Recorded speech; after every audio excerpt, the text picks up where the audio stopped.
Cheryl Hiblin and Stan Anjan. Cheryl Hiblin, our Executive Director of Secondary Schools, and Stan Anjan, our Executive Director of Family and Community Engagement. Do you want me to wait? Okay. No, go ahead. Okay. Thank you for joining me up here tonight. We're going to present this item about addressing tolerance through the development of our comprehensive school counseling and guidance plan to make sure that it's clear our approaches in our district happening at a systemic level as a backbone of the way that we're teaching tolerance and giving students access to the knowledge and resources that they need to make sure each and every student in our district understands safe and inclusive environments. So Cheryl's going to begin the presentation, Stan at the end, and then I'm going to have some final comments as well. Good evening. This spring, the Counseling and Guidance Department, led by Noemi Villegas and Franny Del Carmen, began the exciting work around the development of the Comprehensive School Guidance Plan. This is a TK-12 plan. Okay. This is a TK-12 plan that works to provide a counseling framework of best practices to ensure high academic, social, and emotional outcomes for each and every student in our system.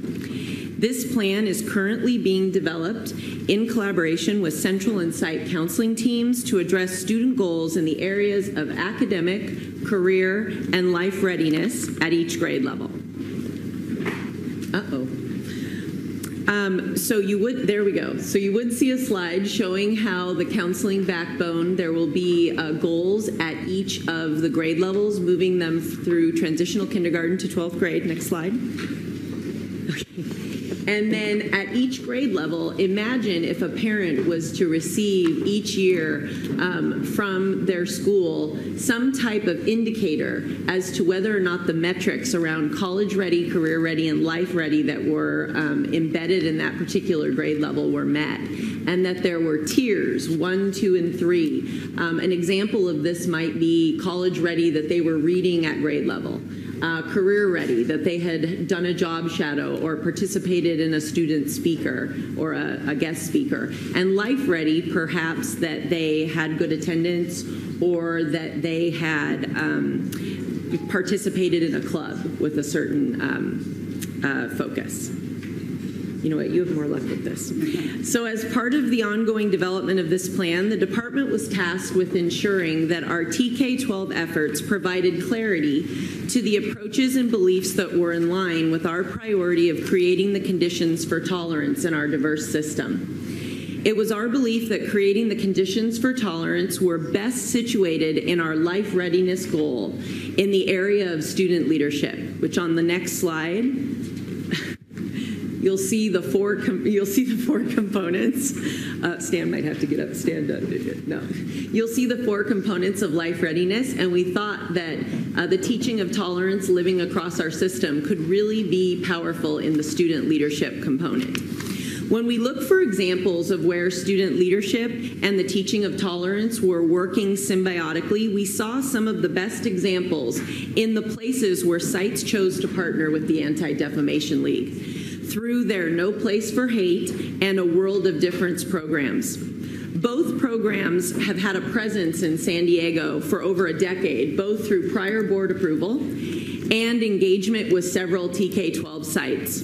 When we look closely at the goals and learning outcomes of these programs, next slide, we felt that they were closely aligned with the vision and mission of our district. One more slide.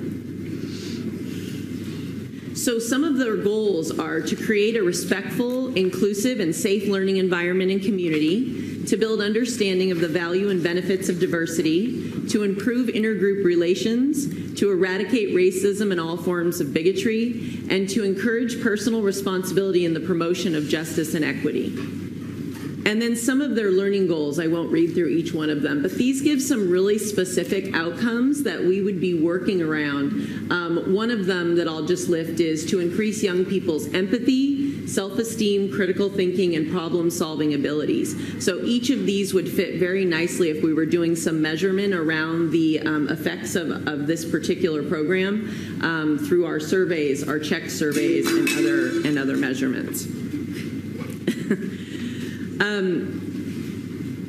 When we look closely at the goals and learning outcomes, of course, we saw that they were aligned. And while the No Place for Hate program is the umbrella program, what we were especially excited about in rolling this out was the A World of Difference program, which is the program that would support the training of 30 students at each of the cluster sites to be trained as peer leaders who could work in partnership with our other student site leaders, including our student equity ambassadors, our ASB presidents, and the leaders of some of our student clubs. Because this work is going to be implemented system-wide, we have proposed a 7-year rollout plan that includes 2 to 3 clusters each year.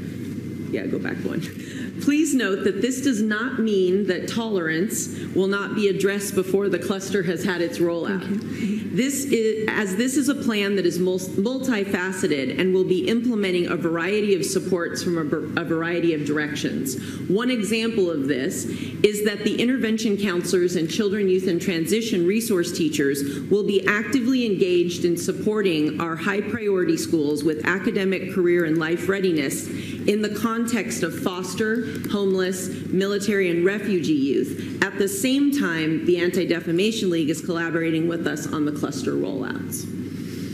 In preparing to request approval from you to move forward with this work, we also wanted to make the following recommendations in order to ensure that the work of the Counseling and Guidance Office moves forward in an environment where each student can have his or her needs met regardless of the reasons for the intolerance he or she may face. So some of the recommendations that we were hoping to make tonight is that we'd like to address bullying consistently and fairly for all students regardless of race or religion. We'd like to ensure that all religious holidays are placed on our calendar. If we place one, we place them all. We'd like to ensure that all of our district efforts pay attention to the lens of race and culture through our work with the National Equity Project, rather than assign staff to work with specific religious groups. We'd like to ensure that instructional materials follow state standards, which requires the discussion of the broader context of world religions, and these materials should be the only tools staff are provided in regards to world cultures. We'd like to advocate for all youth as we serve, but not in the context of religion or culture, and we'd like to support staff in the development of any type of school club and not say specifically it has to be in the facet of culture or religion. Finally, Stan is going to share proposed next steps for how stakeholder engagement would be organized to support this work. Thank you, Cheryl. I'm excited to continue sharing with you and our community how we as a district are moving towards an integrated approach to supporting our students on initiatives across departments, which not only strengthen our services, but ensure that we are collectively accelerating student outcomes.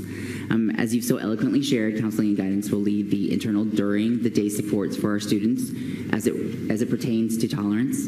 But the work doesn't stop there, right? And so this fall, the Family and Community Engagement team will open the school year by opening the Office of Youth and Family Advocacy.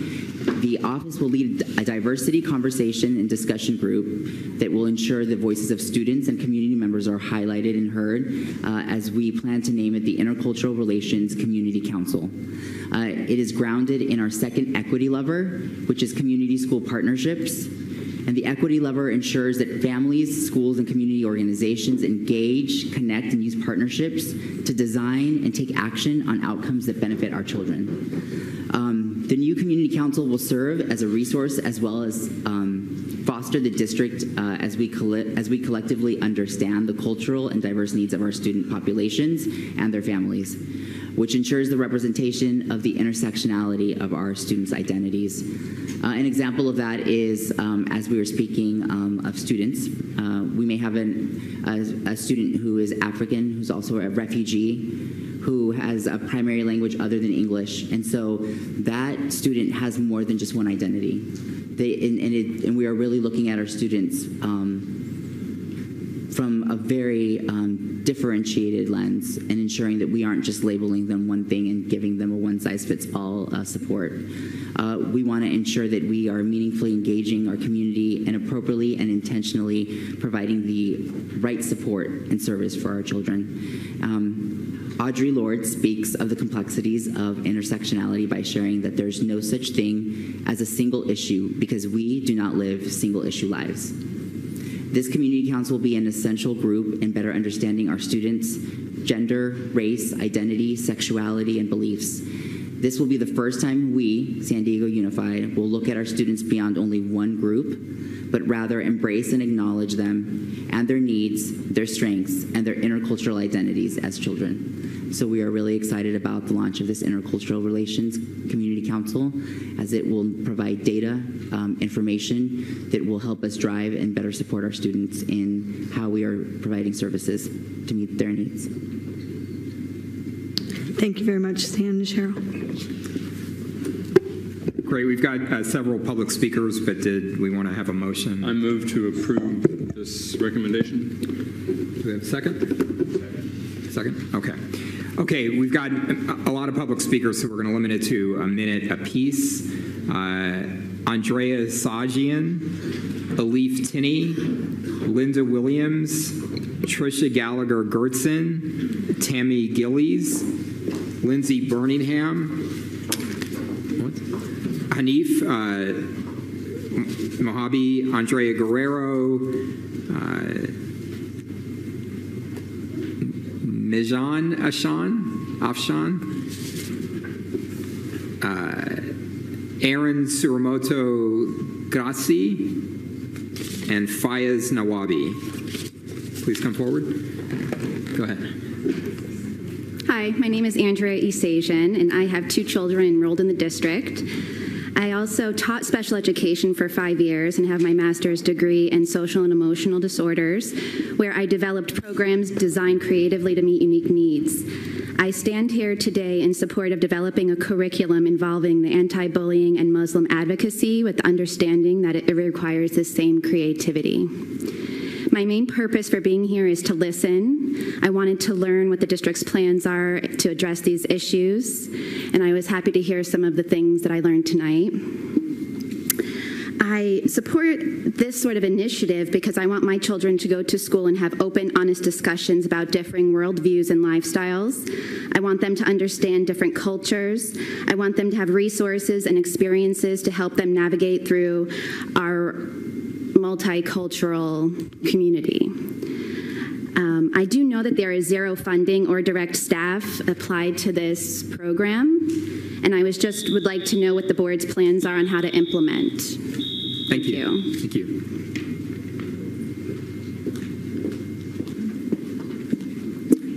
Hello, Elif Teni. I am mother of 2 children in Maryland Middle School. Thank you for the opportunity to speak, and thank you for your tireless effort to continue to provide inclusive and quality education for all our children in our county. I'd like to begin by applauding the proactive approach to bring in training and programming to combat divisive and hurtful rhetoric that trickles down from our administration in the White House to some of our families and our schools in our county. As a Muslim American and a minority, I believe that this is an important step forward to level all the playing field for our students who are more vulnerable than others in our current climate. We must show that we are here to protect all our children and provide them with a safe and comfortable learning environment.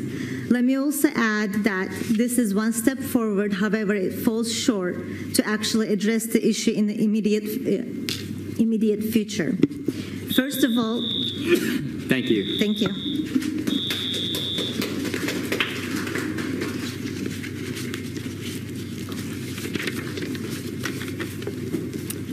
Hello, Superintendent and Board. It's good to see you again, Linda Williams. And after 40 years teaching K through 6, I am passionate, of course, about protecting all students. And it has been quite an interesting and busy year since in July of 2016, the Board first unanimously passed the resolution to support addressing Islamophobia and the bullying of Muslim students. We have worked with CARE. We have a large community group of dozens of retired educators, interfaith, intercultural group that has been working together tirelessly on this, and I am eager to hear how the April 4th resolution will be working into the July 25th resolution. And in the interest of clarity and transparency and communication, I want to thank Superintendent Martin for taking the time to meet with us briefly this morning in your very busy schedule. And I liked what you said, Stan, about the community engagement. Looking forward to being engaged. Thank you.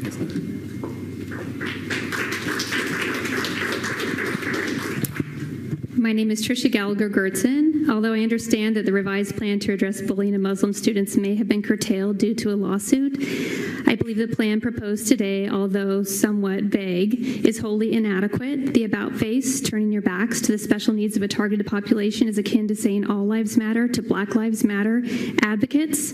As thoughtful people who understand statistics know, Muslim students need special support now with the current state and national hate-filled environment toward people of the Muslim faith. Although there may not be many cases of hate in this district towards Muslim students today, given statistical probability, without action, we will learn of these incidents at an alarming rate soon. If you turn your back on Muslim students now with a 7-year rule at extending your work with the Anti-Defamation League, how many students will be negatively affected by your negligence? If you move forward with no mention of Islamophobia in our school district, as this current plan seems to do, how will you explain this retreat to the children and their families who will surely come to harm? This is on your conscience. I ask that you create a plan that focuses on religious intolerance and is based in the current state of national statistics related to Muslim bullying. Thank you. Thank you.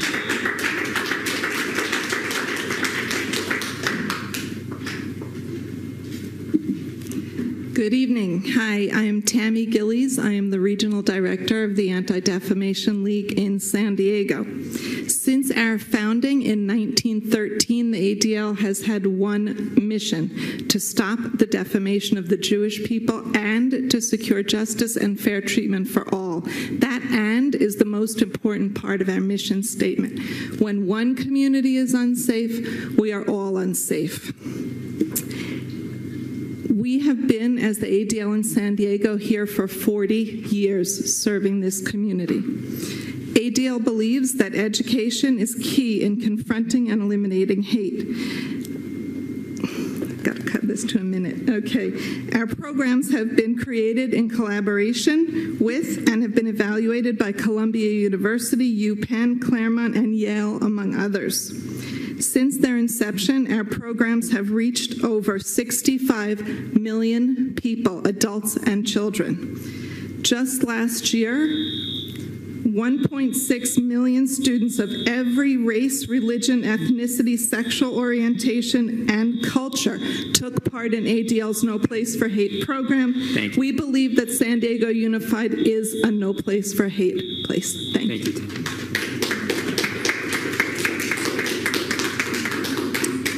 Good. If I called your name, please come forward. Lindsay Birmingham, Hanif, Andrea. Yep, go ahead. Hello there. My name is Fayaz Nawabi, and I'm a part of CARE San Diego and sit on the Trustee Advisory Council for the San Diego Community College District. I just want to reaffirm my support of this current resolution. In addition, I would like it mentioning Islamophobia. I think that's very important, and the fact that it's being left out, it's very concerning for me. I think we should mention that in the resolution, and also work with organizations that are specifically dealing with that cultural group, because they're the best organization to work with, because that's from their cultural group and they know the ins and outs and the struggles of that cultural group. Thank you very much. Thank you.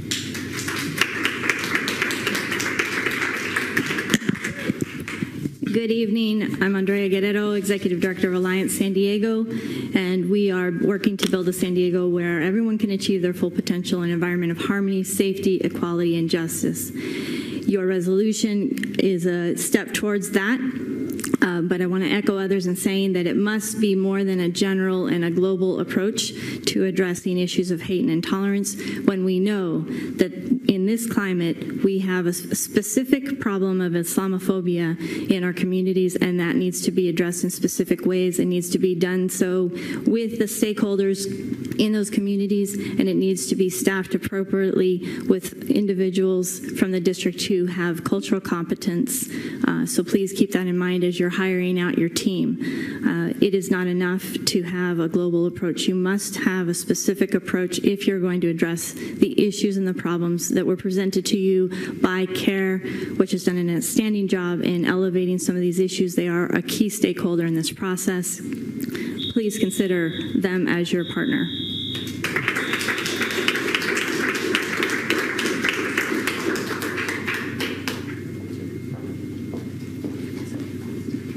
Good evening, school board members and community members. My name is Mijgan Afshan, and I myself am a product of San Diego City Schools.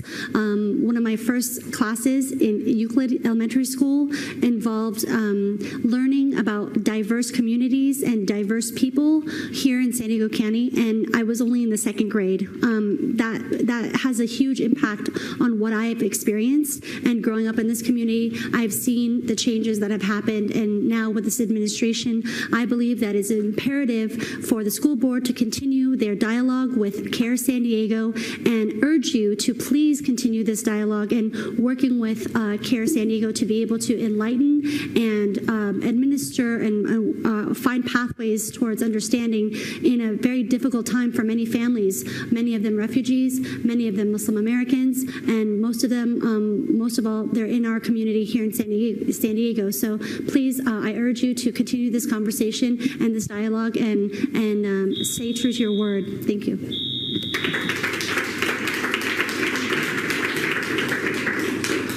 Hi, my name is Erin Surumoto-Grassi. First of all, I want to thank you for taking this step forward. As the granddaughter of Japanese Americans who were imprisoned during World War II, I think it's important that we address a lot of the rhetoric that's coming down. That being said, I think it is very important to make certain that we are naming specific pieces that are happening, right? Specifically Islamophobia, and that we're doing this in curriculum. When I was in 7th grade, I was very fortunate. The middle school that I went to, the teacher actually brought in someone from the Muslim community to talk to us and explain about Islam. And from that experience, I was able to see that the woman who was there was just like my family. And so 4 years later, when the attacks happened during 9/11, there was a lot of rhetoric that we heard, right? And so there's a lot of things that someone who's in 11th grade could hear and possibly think and be able to judge. But for me, the thing that stood out the most was the woman who came to my class in 7th grade from the Muslim community who explained what Islam was. And that's what helped me. So I think it's imperative that you continue to work with stakeholders in the Muslim community, including CARE San Diego.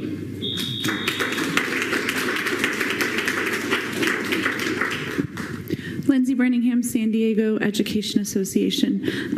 San Diego educators stand with you in affirming our values of peace, tolerance, and respect for multiple perspectives. That is why a bargaining proposal was passed to all of you, Article 27, non-discrimination, that expands beyond protecting staff. Our proposal expands to include the district providing training PD resources for educators to succeed in ensuring that all students are protected from harassment and discrimination. All students, parents, community members, and staff deserve to be protected, but sometimes that requires us to draw attention to specific groups who are experiencing increased levels, such as our Muslim students. I encourage you to look at this resolution in combination with what was passed in April and not as a replacement for it. In doing so, you are providing the educational support that our educators, students, and communities need. Thank you. Thank you.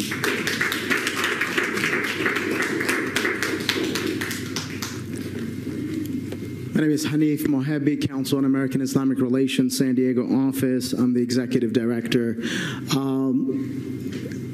Love to work further with the district to move forward in a positive way. We have always said that we want to protect everyone's rights. Every single student deserves to have have the right space to learn, regardless of who they are, what their religion is. We have never come out saying that it should be only one group. But I think also we should realize that it might be a mistake not to focus on groups that are targeted much more than the rest. So that being said, we expect the district to publicly acknowledge and recognize the work that we have done for over a decade with the school district. And also we expect the district to recommit to working with us and all the other responsible parties to serve all students. Thank you. Thank you very much.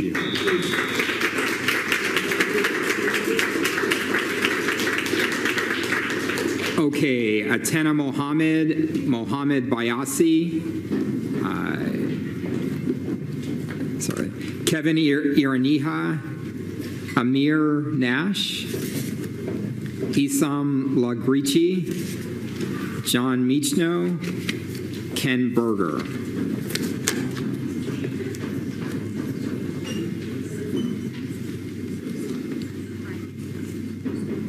Go ahead. Hi, my name's Atana Mohammadi. I'm a social worker here in San Diego. I also went to school here in San Diego, city of San Diego, growing up. I just wanted to say that, you know, growing up, I think that it would have been really great to have a little bit more knowledge about Islam for the teachers and the students. For example, during Ramadan, if you wouldn't eat, the teachers would be asking left and right, why aren't you eating? If the teachers don't understand what's going on, how can the students? As a Muslim American, I support continued collaboration between CARE San Diego and the San Diego Unified School District, as they are a trusted resource for information. The more we educate and enlighten people on different religions, the less people are going to fear and have hate for any religion. Thank you. Thank you.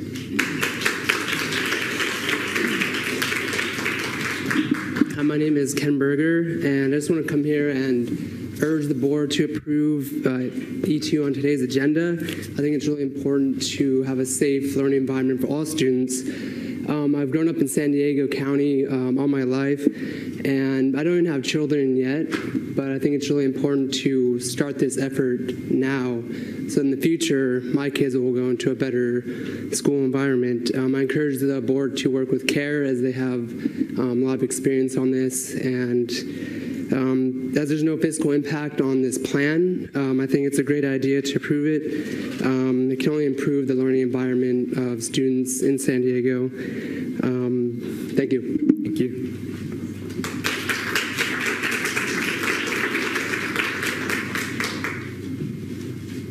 Hello. Thank you for taking the time to listen to me. My name is Amin Nash. I just want to say that as a Muslim American, I want to implore the school board to continue working with CARE, just to work in specifics for anti-bullying. Personally, for me, when I was in 7th grade after the attacks, I came back home, or I was spending the day commemorating an event, and I was wearing the Muslim skull cap, went to school, and I had a dean tell me not to wear the skull cap. They took me aside and told me this. It was a dean. Kind of stuck with me that a higher representative of the school is the one telling me not to wear the skull cap. So if it starts from the top, if the people from the top understand that Muslims have things that caters to them and specifically they need to work on, then more education, especially working with CARE, who understands our community and understands our religion. If they continue working with these organizations, they'll be able to support the youth and prevent us from being bullied. So, you know, we'll work together. Thank you. Thank you.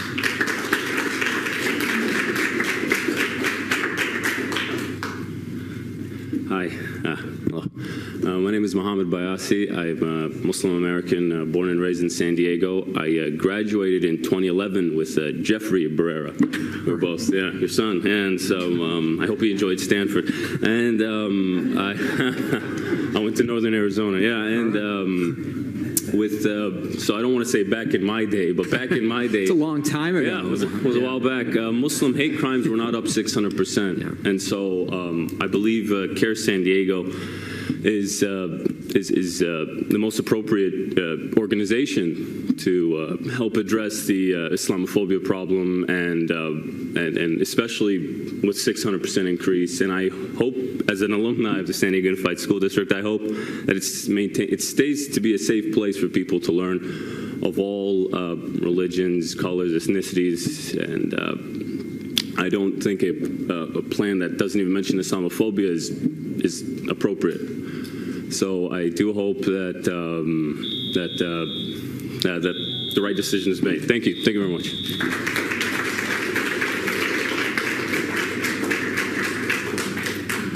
Hi, my name is John Mishna. I'm with Nonviolence Connections, and I'm just really appreciative of the work that you guys do, of all these beautiful initiatives that you have in this particular piece here. I do agree with what a lot of the speakers have said about how CARE is a wonderful representative of the specific needs of Islamic students, kind of like ADL is, and I'd love them to be part of the plan. I know we have a lot of problems with bullying for a lot of students, Muslims, Jews, Latinos, and time is of the essence. Let us know how we can work with you to meet this challenge that we have, and I appreciate you for the work that you do. Thank you. Thank you.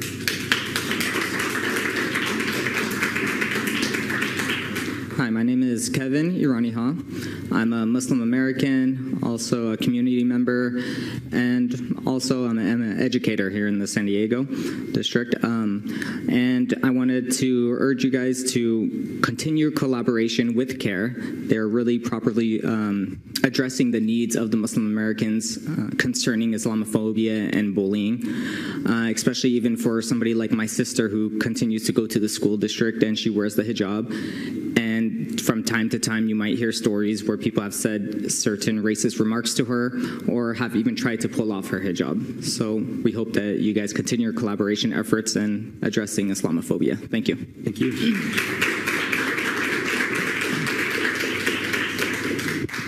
Good evening, everyone. Peace be upon you. My name is Isam Lagrici. I'm a community member, Muslim community member here in San Diego, also an immigrant.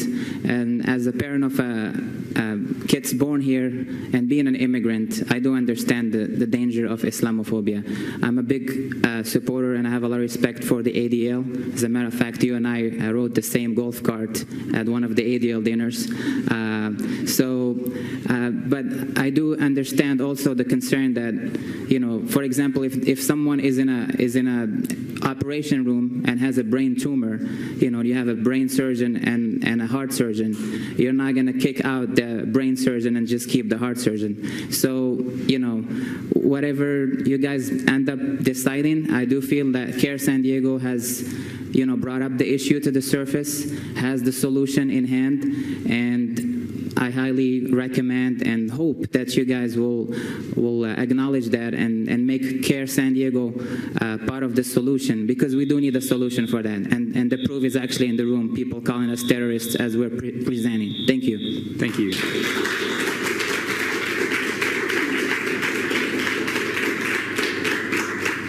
Okay, Jilan Mohammed Megahid, Gabriela Contreras Misiri Lioglu, Killian Collin, Steve Slocum, Carol Kim, Joan Little.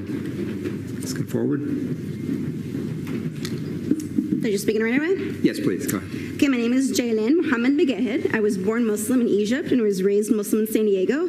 I attended Canyon View Elementary, Mesa Verde Middle School, and graduated cum laude from Mount Carmel High School at the age of 17. I graduated cum laude from Arizona State University, graduated from Barrett's Honors College at the age of 21, and at the age of 23, I had the privilege to graduate from Thomas Jefferson School of Law while studying abroad in Europe as Justice Scalia as my professor through Penn State. Now I operate my own family law and business formation practice in downtown San Diego for over 2 years. I'm also the co-chair of the Lawyers Club San Diego Community Outreach Committee, where I volunteer my time at least 2 times a year at Central Elementary. This academic year, I'm charged with the duty to coordinate the volunteers at Central Elementary. On my spare time, I drive an hour to volunteer at the Restraining Order Clinic in Vista and serve a court-appointed special advocate for foster children. To the practice of law and charity work, I serve the LGBTQ community, immigrants and refugees, including Muslim women and men. I pose no threat to society, and many colleagues do not know that I'm Muslim. They only know that I'm Muslim once they see my middle name or see me in public with my mom, who proudly wears the headscarf. It is important to dispel Islamophobia within San Diego. It starts with our children's education system in San Diego. Thank you.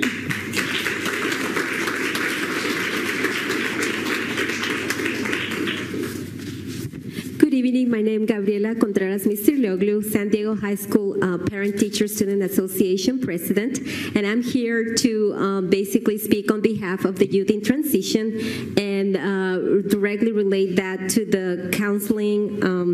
Let me see what it says: addressing tolerance through the comprehensive school counseling and guidance plan.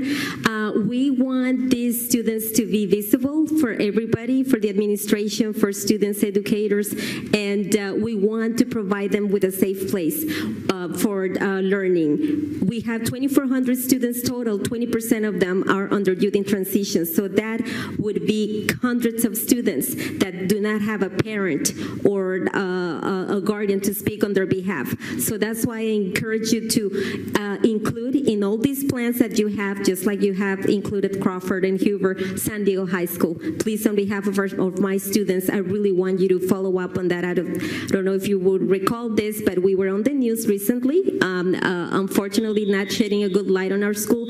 Please address our needs. Thank you. Thank you.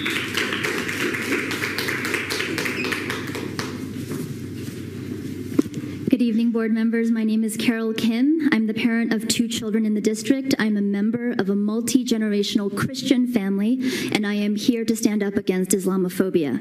I have spent nearly 2 decades working in education, many of those years specifically conducting research and providing training on the intangibles that create successful schools and positive, strong outcomes in our students. And I can state that unequivocally that things like school climate and culture are a critical component of what makes any school community successful. I think you understand this, and I'm going to say that whenever anyone is targeted with bullying, especially for reasons such as faith, culture, race, socioeconomic background, or sexual or gender orientation or otherwise, it impacts everyone in the school, not just the victim. Everyone is impacted. So that also means that we have to be willing to name and address the specific types of targeting, especially those with increased occurrences such as Islamophobia. Every child, every young person who steps onto one of our campuses deserves a safe space to learn, and I know that you will support this. Thank you. Thank you.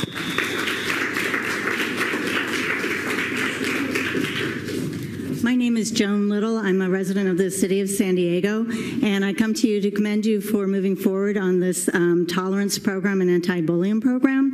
I also would like to urge you to make sure that you involve an important stakeholder care as you move forward. I've been very impressed with what they've done in the community. We do know that Islamophobia is really on the rise given the times in which we live, so please continue to involve them as much as you can as you move forward. Thank you.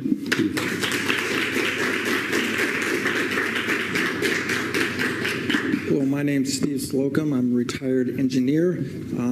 I spent 5 years living in the Muslim world just north of Afghanistan. I raised my 3 children there for the 5 years that we were there. They attended schools where they were the only white faces.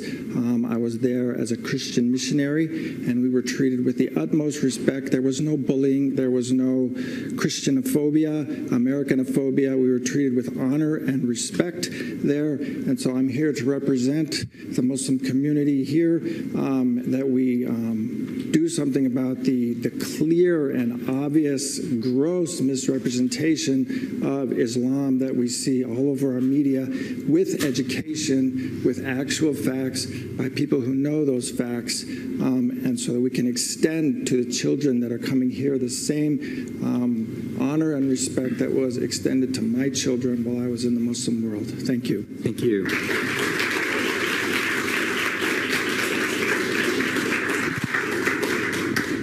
Hi, my name is Killian Collin, and I was born and raised in Iraq to have a Muslim and Jewish family. I am also a gender fluid person, and I was bullied for that back in school in Iraq. I was an A+ student when I first enrolled, and after being bullied over and over again, I ended up failing and dropped out of school. by the time going through, I got clinically depressed, and I ended up attempting a suicide in the past. I got a second chance, and I got my GED, and I went back to college, and today I'm in chemical engineering school at UC Riverside. I just want to tell you today that not every child gets a second chance, and they are worth it to fight for. You don't know which one of them will be the next Einstein, which one of them will be the next senator in the United States Congress. Fight for them. They are worth it to go all the way to the Supreme Court if you have to. And if you are being sued by the alt-right, you must be doing something right. Thank you so much.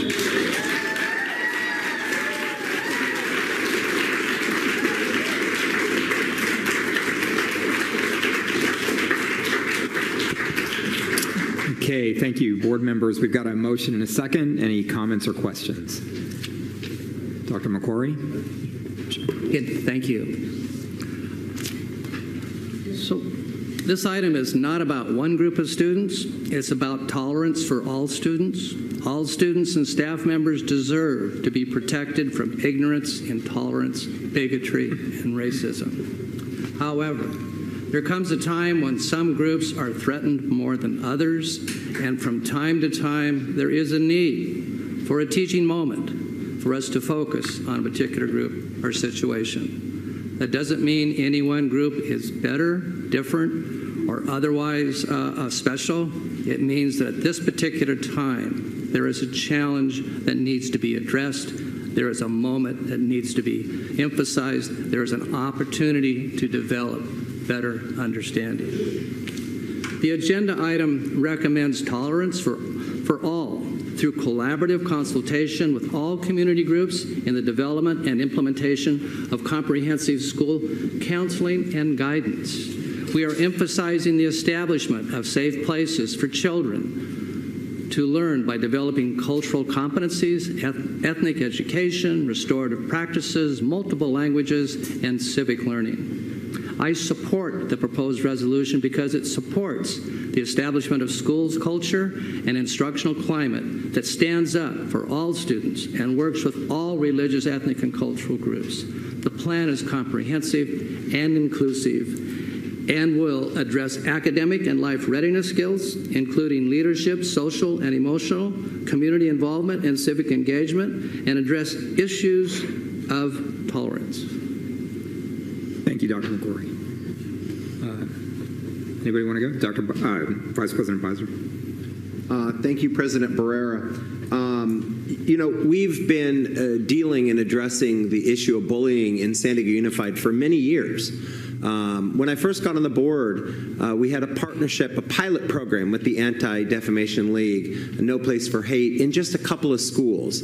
And as we were looking for partners in the community to try to address ever-growing concerns with LGBT bullying and any other kind of bullying that was preventing kids from having safe learning environments, we began expanding that pilot program and increasing every year after year more and more schools that were partnered with ADL's program, No Place for Hate.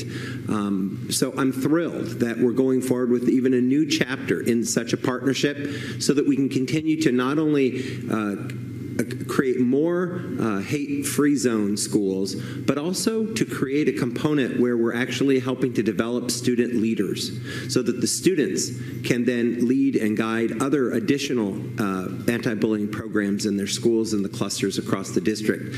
I support this resolution because I believe that it codifies this board's commitment and my commitment to making sure that all students are safe. Several speakers tonight did point out some very obvious facts that we do have from time to time very targeted groups of students that are bullied at much higher rates than other students.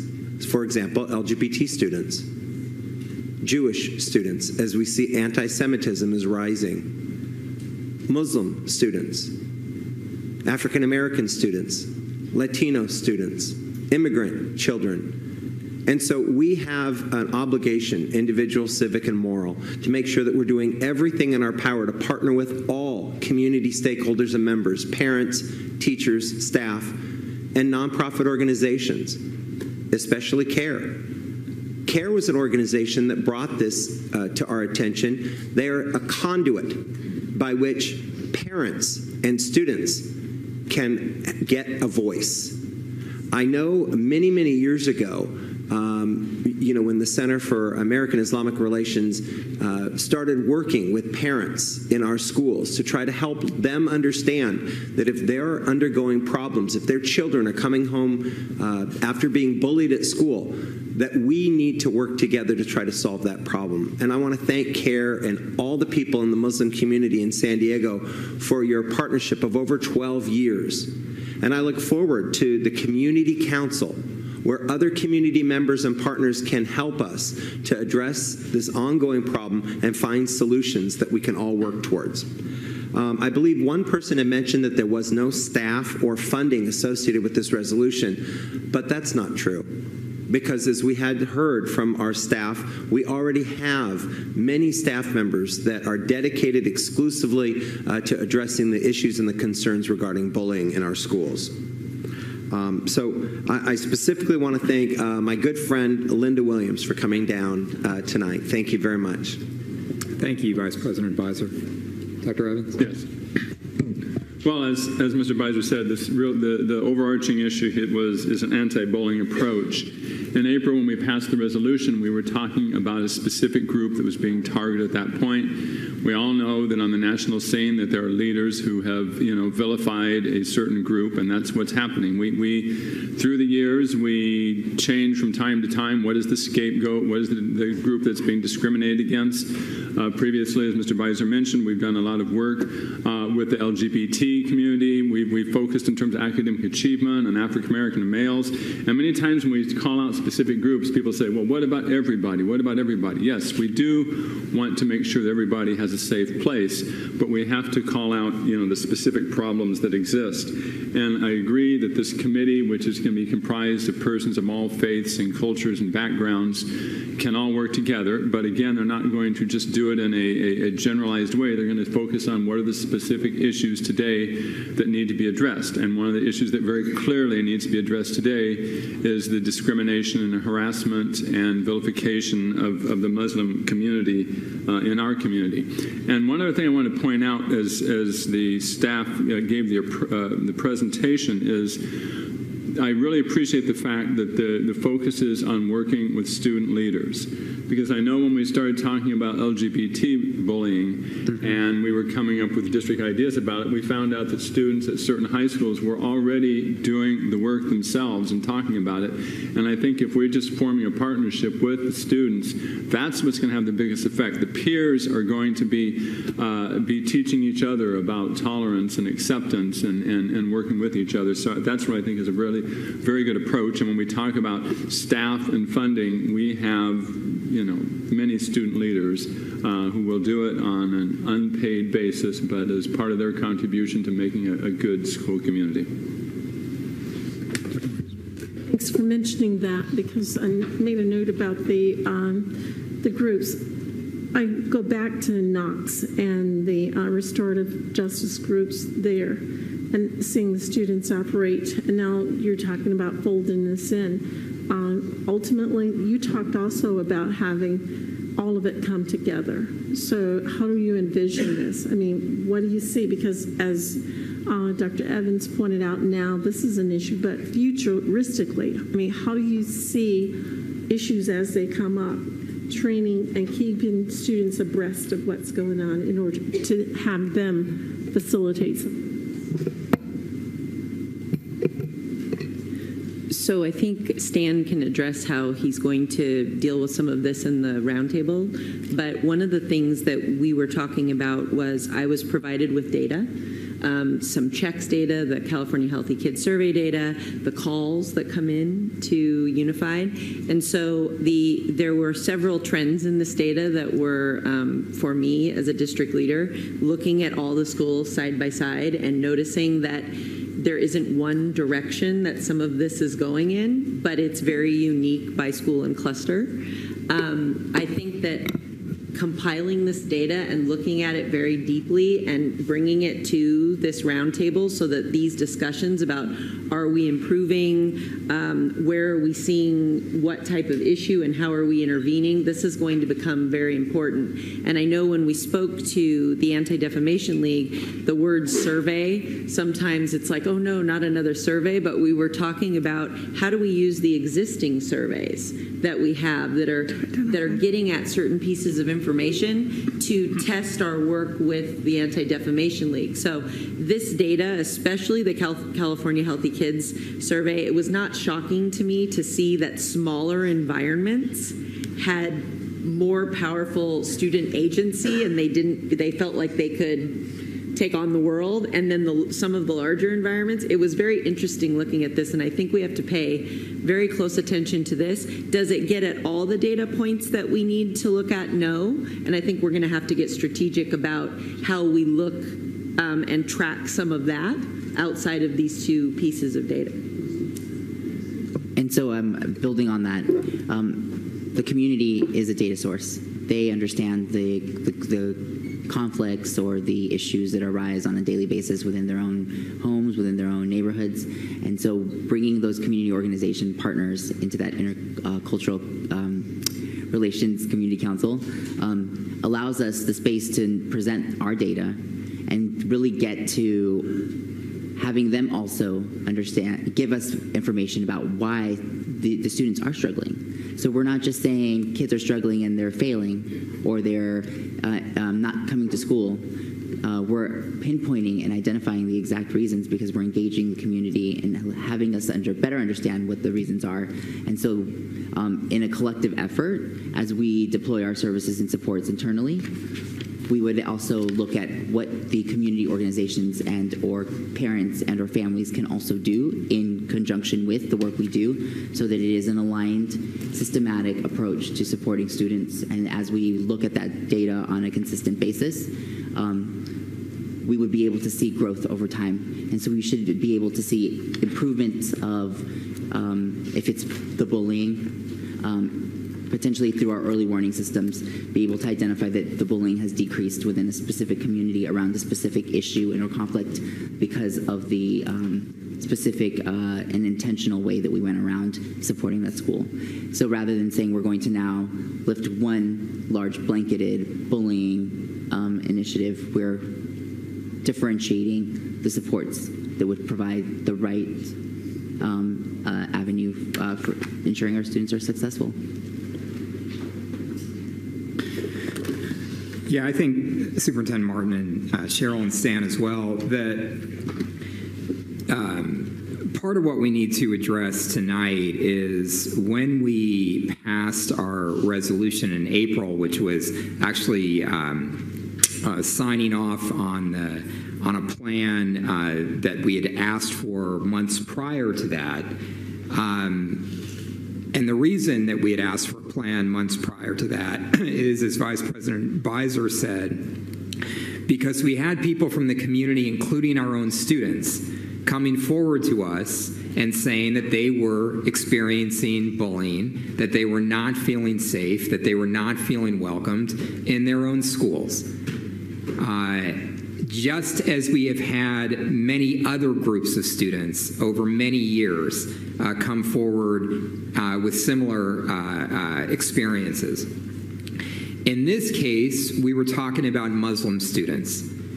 And Muslim students were talking about an experience that increasingly, with the rhetoric, as Dr. Evans mentioned, that we're seeing across the country, that the environment was becoming more and more hostile. And the experience of Muslim students was something that we couldn't ignore. And we recognized that that what Muslim students were experiencing at this point in time in our community was not new.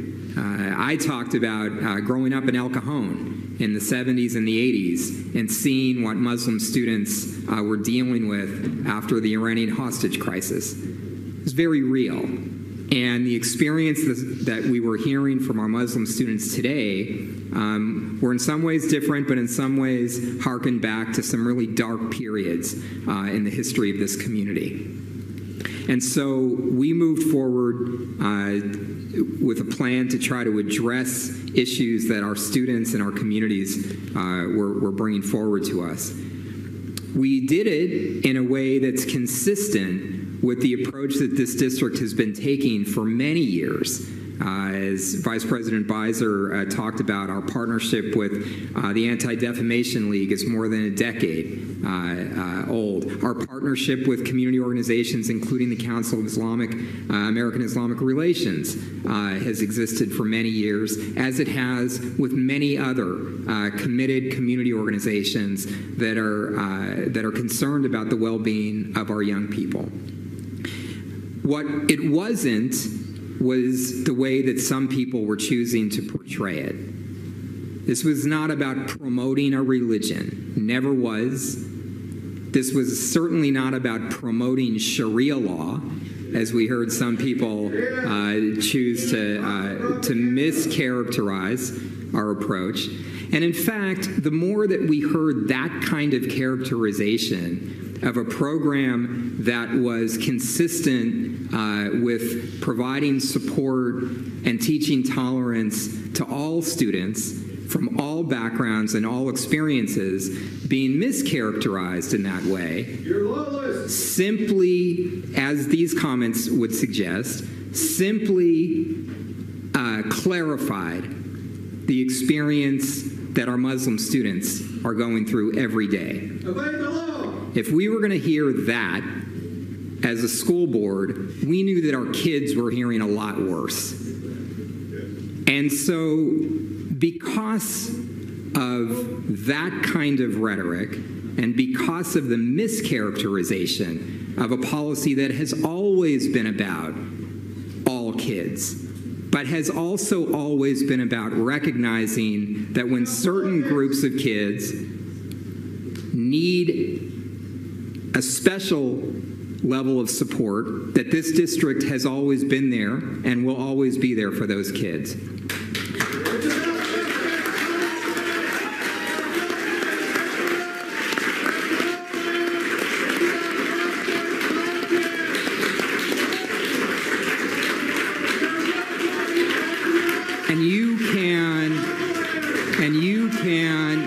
And you can shout, and you can express hate, and you can do everything that you choose to do. But when we know that our students deal with that, we're going to step up as a unified community to protect our students.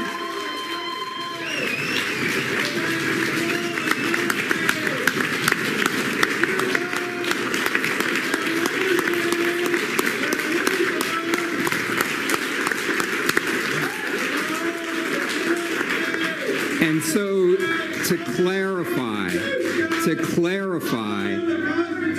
I support this policy, I support this resolution, this recommendation coming forward from the superintendent, because it expresses the values that this district has held dear for many, many years.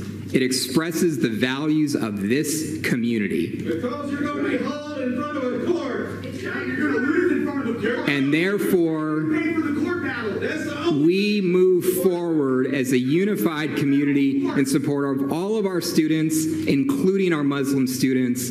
We are against Islamophobia. We are for tolerance, and we support this policy as an expression of those values. Thank you. Please vote.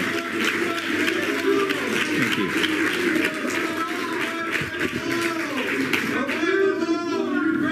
Okay, we are going to now move forward with item E3. I'd like to say thank you to Ms. Hiblam and Mr. Anjan for presenting. I'd like to move item E3. Okay. Second.